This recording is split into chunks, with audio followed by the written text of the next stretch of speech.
नमस्कार। आप देख रहे हैं पब्लिक न्यूज टीवी। मैं हूं देवकी नंदन मिश्र। आज के डीएनएम शो में हम बात करेंगे एयर इंडिया के बिक्री की। क्या एयर इंडिया की बिक्री में धांधलेबाजी हो रही है? क्या किसी ऐसी कंपनी को एयर इंडिया की 100% हिस्सेदारी बेचने की कोशिश की जा रही है जो उस लायक नहीं है? या उस ट्रेड में पहले से ही वो बुरी स्थिति में चल रही है, उसके बाद भी एयर इंडिया की खरीदने की दौड़ में वो कंपनी लगी हुई है? ये बात मैं नहीं कह रहा हूं, ये बात भारतीय जनता पार्टी के सांसद, और मैं उनको एक अर्थशास्त्री के रूप में भी जानता हूं, डॉक्टर सुब्रमण्यम स्वामी।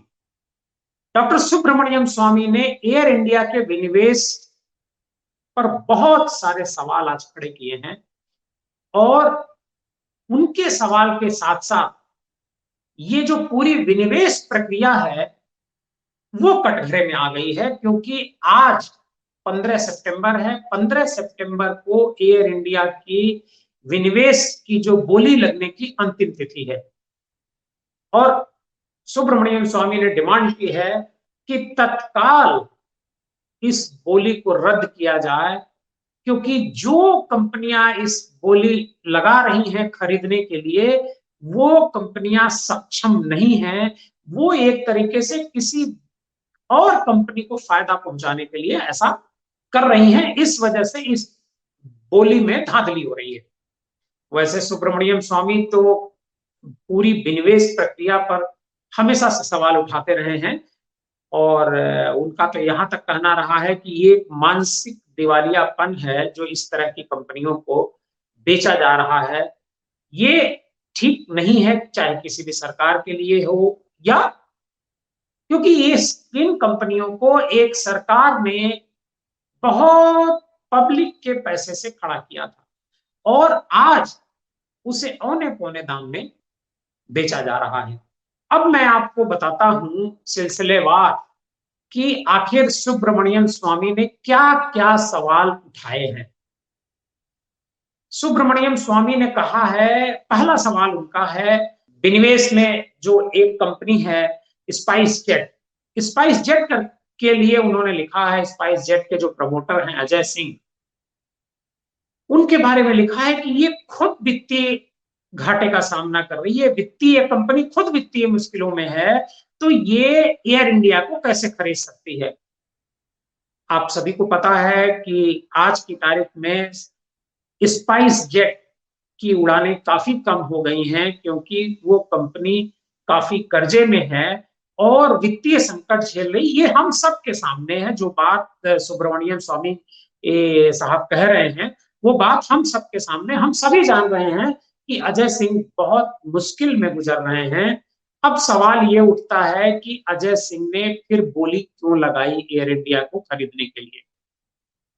यही सवाल सुब्रमण्यम स्वामी का है, और यही सवाल मेरा भी है कि आखिर अजय सिंह ने बोली क्यों लगाई। दूसरा, दूसरी जो बोली लगाई है कंपनी है वो टाटा ग्रुप है। आपको पता है कि टाटा ग्रुप की पहले जब एयर इंडिया थी, एयर इंडिया का नाम पहल की स्थापना टाटा समूह ने करी थी, और बाद में इसको गवर्नमेंट ने अपने अंडरटेकिंग ले लिया और इसका नाम एयर इंडिया हो गया, और टाटा ग्रुप उससे बाहर हो गया। आज एक बार फिर टाटा ग्रुप एयर इंडिया को खरीदने के लिए उसने बोली लगाई, लेकिन एयर टाटा जो ग्रुप है, वैसे तो टाटा ग्रुप बहुत सक्षम ग्रुप है, देश का सबसे ताकतवर ग्रुप है, पैसे वाला ग्रुप है, हर सेक्टर में काम करता है, लेकिन वो जब जब एयरलाइंस में आया है तो टाटा ग्रुप को इसका नुकसान उठाना पड़ा है। टाटा कुछ दिन से एयर एशिया चला रहा है, तो एयर एशिया के साथ उसकी साझेदारी है, और जो विस्तारा है उसके साथ भी उसकी साझेदारी है। इन दोनों, ये जो एयरलाइंस है, इस एयरलाइंस की भी हालत उतनी अच्छी नहीं है जितनी अच्छी होनी चाहिए। फाइनेंशियल तौर पर जो लॉसेज है बहुत ज्यादा है। तो क्या एक लॉसेस बुक करने वाली कंपनी टाटा एक एयर इंडिया को खरीदने के लिए बोली लगा रही है? क्यों लगाएगी? ये सवाल सुब्रमण्यम स्वामी ने एक ट्वीट के जरिए पूछा है। सुब्रमण्यम स्वामी ने कहा है कि भाई आखिर कौन सी ऐसी मजबूरी है जिसकी वजह से ये कंपनी को ये देना पड़ रहा है। तो अब सवाल ये उठता है कि क्या जो नवरत्न कंपनियां हैं, जो कंपनी जिस तरह की जो कंपनियां हैं, उनको क्यों सरकार बेचना चाह रही है और क्यों ऐसा वो कर रही है।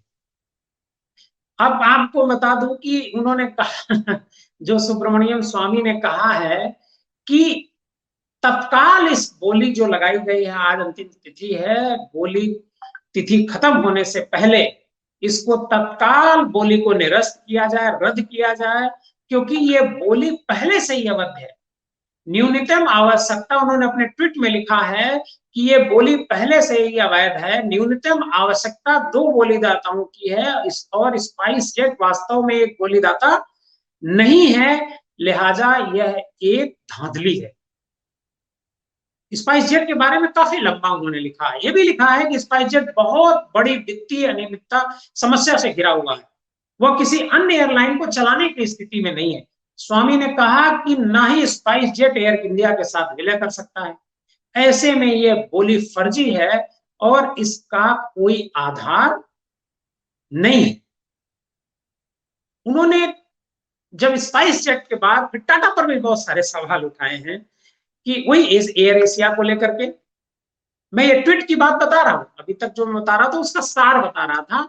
अब मैं पॉइंटर ट्वीट को करते हुए मैं बता रहा हूं कि क्या उन्होंने ट्वीट में लिखा है। तो उन्होंने लिखा कि टाटा योग्य नहीं है, वे पहले से एयर एशिया एयर इंडिया मामले में संकट में है और उस पर एक अदालती मामला भी चल रहा है।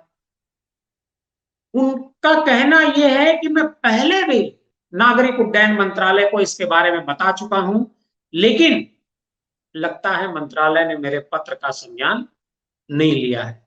और सुब्रमण्यम स्वामी ने धमकी भी दी है कि अगर इस मामले में जो नागरिक उड्डयन मंत्रालय है अगर इस बोली को निरस्त नहीं करता है तो वो कोर्ट जाएंगे, अदालत जाएंगे और अदालत में इस मामले को रखेंगे कि ये एक धांधली हुई है, इस धांधली को रोका जाए, इसे टेंडर को निरस्त किया जाए। उन्होंने कहा है कि पहले भी वैसे वो इसको लेकर के कई बार सवाल उठा चुके हैं कि जो भी सार्वजनिक उपक्रम है उसे न बेचा जाए। आपको पता है कि सरकार अपने वित्तीय आर्थिक संकट का हवाला देकर के जो नवरत्न कंपनियां हैं उसको बेचने की कोशिश कर रही है। हालांकि सरकार ये कह रही है कि हम कोई चीज बेच नहीं रहे हैं, उसे 4 साल की लीज पर दे रहे हैं। लेकिन क्या कोई एयर इंडिया 4 साल की लीज पर लेगा और हजारों करोड़ रुपए देगा सरकार को? क्या एयर इंडिया फायदे का कोई उपक्रम है? अगर वो फायदे में होता तो हो सकता है कि कोई ले लेता 4 साल के लिए उसे चलाने के लिए। और अगर वो फायदे का उपक्रम नहीं है तो कोई प्राइवेट पार्टी एयर इंडिया को क्यों लेगी लीज पर चलाने के लिए? हालांकि एयर इंडिया की 100% जो हिस्सेदारी है उसको बेचा जा रहा है, मतलब एयर इंडिया से सरकार पूरी तरह से मुक्त होना चाहती है। बाकी जो विनिवेश हो रहा है, रेल है, एयरलाइन, रेल के अलावा सबसे ज्यादा विनिवेश रेल में हो रहा है। रेल के अलावा और भी कई कंपनियां हैं, तेल है, ऑयल एंड गैस है, पेट्रोलियम है, स्पोर्ट्स हैं, स्टेडियम्स हैं, इन सबका सरकार जो है प्राइवेटाइजेशन करने जा रही है, प्राइवेट सेक्टर में दे रही है। सरकार का कहना यह है कि ये प्राइवेट सेक्टर को हम दे जरूर रहे हैं, लेकिन उसे मात्र चलाने भर के लिए दे रहे हैं, उसे हम पूरी तरह से बेच नहीं रहे हैं। तो अब सवाल ये उठता है कि सरकार के अपने तर्क हैं, लेकिन सरकार में जो बैठे लोग हैं, जो मुखर लोग हैं, जो विद्वान लोग हैं, जो सब चीजों को समझते हैं और सरकार में जो आकाज है नरेंद्र मोदी और अमित शाह, उनसे डरते नहीं हैं। वो आज की तारीख में सवाल उठा रहे हैं कि ये जो सार्वजनिक उपक्रम बेचे जा रहे हैं, ये ठीक नहीं है। ये कहीं ना कहीं से इन बेचने के पीछे इसमें कोई दूसरा एजेंडा सरकार का छिपा हुआ है, या सरकार जो लोग चला रहे हैं, जो लोग इसको बेच रहे हैं, उनका कोई हिडन एजेंडा छिपा हुआ है, जिसकी वजह से इस नीलामी को रोकने की प्रयास हो रहे हैं, कोशिशें हो रही हैं। अब देखना ये होगा कि सुब्रमण्यम स्वामी की बात को ये सरकार कितना सुनती है, नरेंद्र मोदी कितना सुनते हैं, और अमित शाह कितना सुनते हैं, और नागरिक उड्डयन मंत्रालय कितना सुनता है। हालांकि अभी तक का जो ट्रेंड रहा है, अभी तक का जो रिकॉर्ड रहा है, जिस भी मुद्दे पर सुब्रमण्यम स्वामी ने आवाज उठाई है, उस पर कोई कार्रवाई नहीं हुई है सरकार की तरफ से, और सरकार की तरफ से कोई स्टेटमेंट भी नहीं आया है सुब्रमण्यम स्वामी को लेकर के। आज के डीएनएम शो में इतना ही। ये देखना होगा कि 15 तारीख आज है, आज ये बोली निरस्त होती है, या फिर टाटा या स्पाइस जेट में से किसी एक को एयर इंडिया बेच दी जाती है। आज के डीएनएम शो में इतना ही। बहुत बहुत धन्यवाद।